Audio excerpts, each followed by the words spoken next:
Sa Buddhist temple. Birthday photo. Kiyomizudera. Kumakain ng mga person. Aming videoan mga ako na.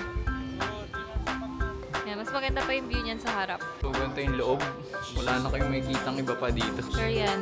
Super cute. Good morning guys! So, nandito na kami ngayon sa Shinkansen and waiting na lang kami sa train. Ay, wala na rin sa kabila pero ayun, naalis na yung isa. Ayan. Dami naman nilang ganyan. Nag-aabang kami ng picture spot. Yaman naman eh.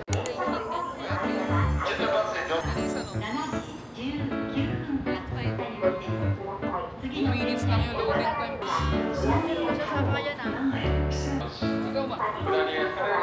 So guys, nakasakay na kami ng Shinkansen. Our first time ever. Guys, sobrang bilis. Mag-breakfast muna tayo. We have here Yakult na malaki. Yung sandwich ko, shrimp cutlet with egg. Mochi.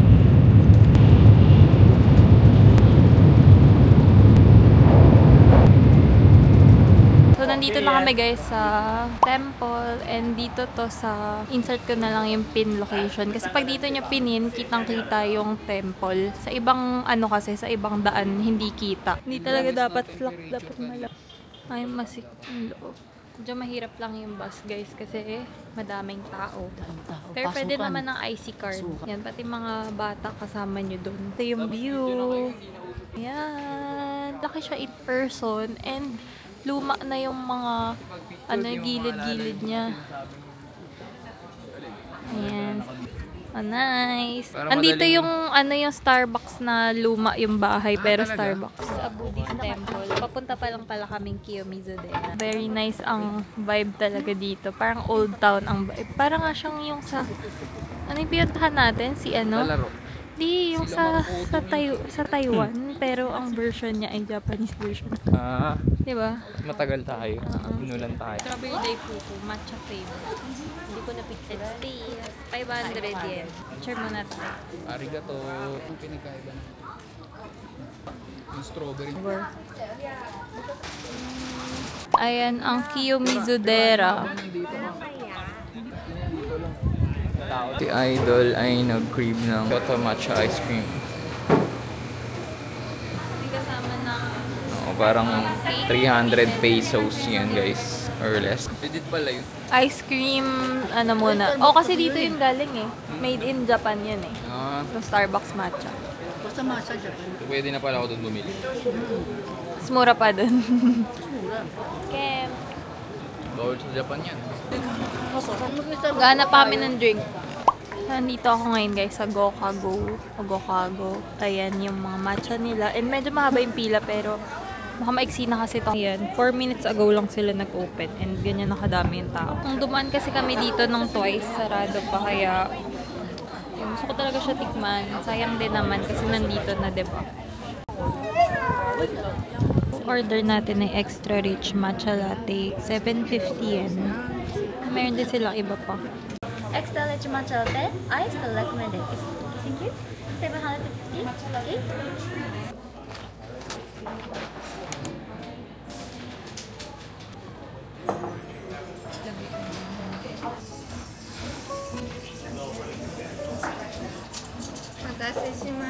So this is the takoyaki. Ayan, may nahanap kami on the way sa Torii Gate. So dyan pag-right yung Torii Gates. Arigato gozaimasu! Sige na. Ano, kain na kayo. Sabi muna. Isa. Oh, ayoko. Ha? Sauce nila kakaiba, hindi pang Pinoy. Para makita Sunod na naman biktima. yung Si Ate Angelia, mahilig ba dyan? Oo, tatakoyaki kayo sa plaza. Dito hindi 10 piso isa. Pinakaangat. Uy, translate yun na lang. Aking 7. So yan, papunta na tayo guys sa Torii Gate and mahaba ang lakaran dito. So meron tayong express lane. So sa gilid lang muna tayo dadaan. So, ito guys, dito kami sa gilid ng Torii Gate dadaan. Ayan. Check lang natin kung mas okay dito sa kanan o dun sa kaliwa. Ayan ang mga kwak-kwak na sa labas. Sa labas tayo kasi tulad niyan, oh, shortcut tayo kasi mas okay na sa labas. Ito na nga yung nakita ko sa video. May nakita kaming Torii Gate na pang picturean lang. Parang siya lang. Pero dito rin naman yung sa loob.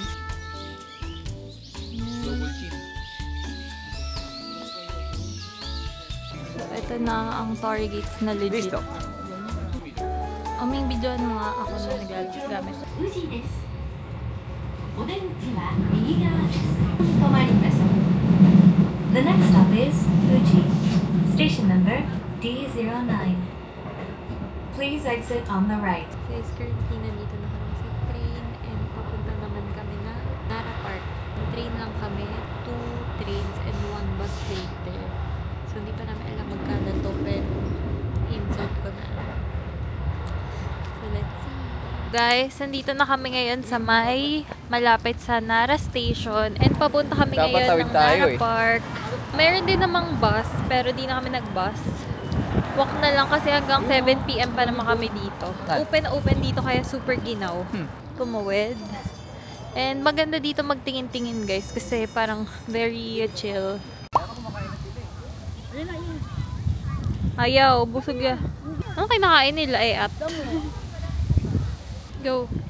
Taas.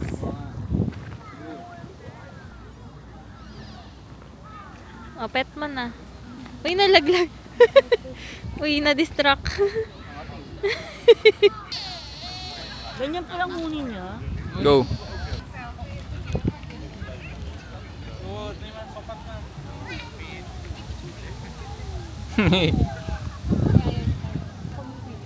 Ayaw nga pag dumidikit sa'yo, ayaw mo pahawak. Try mo munang may, ano ka, may pain ka. Ganun ka. Tapos siya ka Guys, may malapit na supermarket dito sa JR Nara. So, ito yung mga pinamili namin. Of course, may sushi tayo for 698 or nasa 300 pesos lang yan. May ulam na isa pa, squid tempura, and then may mochi tayo na discounted na chocolate and strawberry red bean. And then, may sobrang laking Yakult. Ito guys, 200 yen lang. Mga 100 pesos siguro. Dito na kami sa may bus stop. Pabalik na kami ng Nagoya Station. So, hinihintay lang namin yung bus namin. Nabook ko yun sa Wheeler Bus na website. And then, ayun, medyo maginaw ngayon kasi parang nasa 10 to 12 degrees. And, ayun, dito kami sa may express bus. Ayan, waiting na lang kami. Dito lang to sa may labas ng JR Nara Station. And sa bus stop for ang express bus. Meron na dito papuntang Osaka, meron na din papuntang Tokyo. So, lahat na merong biyahe. So, check nyo na lang sa website para mabook nyo. Sa bus na lang kami mag-dinner ng mga binili namin kanina. Sobrang lamig kaya namumula na ako guys. Nanginginig ako. Pero hindi nyo lang halata kasi stable lang Osmo. Back in Nagoya, 8 degrees ngayon kaya super ginaw. Video eh. Grabe. So, pabalik na kami. Sa Manila, 27. Dito, 8 degrees guys. Ayan, tumatawid na kami. Mga giniginaw na. So, napaaga yung dating namin. So, kudos sa driver namin. Sobrang bilis magpatakbo and safe naman. Bye-bye na guys kasi naninigas na yung kamay ko. Baka malaglag ko. Bye! See you tomorrow! Lalo tong katabi ko naka-trench coat pero hindi naman nakaka-protect. So vlog takeover muna tayo guys habang namimili si Summer Dry. So guys, ang maganda dito, kung gusto mo kumain ng mga legit na Japanese stuff, Japanese foods, meron na lagi dito mga ready-made na. So alam nyo na, nagmamadali kasi lagi ang mga people here. So gusto nila, kukunin na lang, kakain na lang. Kung gusto nyo gumastos, meron naman sa mga restaurant, syempre, doon yung mga mamahalin. Pero ito budget meal na, makakain ka pa ng legit. So, bayad na tayo sa... So, ito yung mga nabili namin. Curry, rice, and then ito squid na katsu. And then, isang malaking Yakult, coffee, chocolate.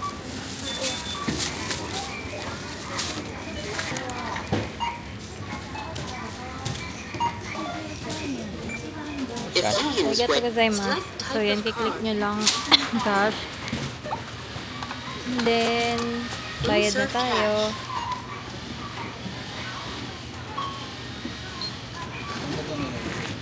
$300. Iwan yata eh.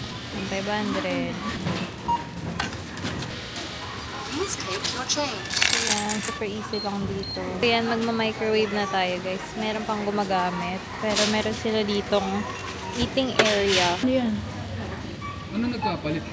Kaya ito, Ganito yung pag titingnan nyo lang ilang grams, tapos meron na dun sa microwave. Kain na tayo guys. Meron tayo ditong squid and curry. Hati lang kami kasi maaga pa naman. Kaya marami pa tayong makain for the day. Ito yung favorite drink namin dito. The biggest Yakult ever.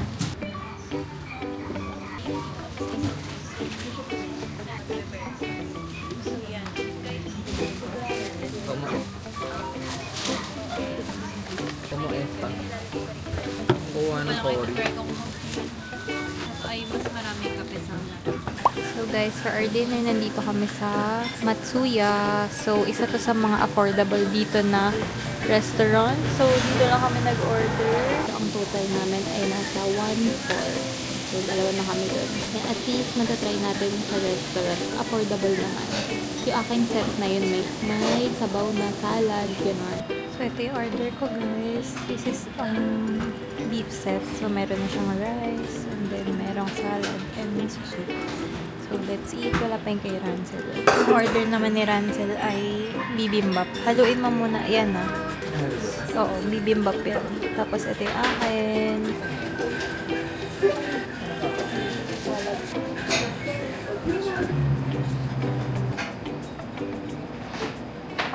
So yun guys, babalik na natin yung pocket wifi. So hanap lang kayo ng red box like that. Hulog na. Pakalin nyo. Sulit niyang ano na yan, no? Pocket wifi na yun.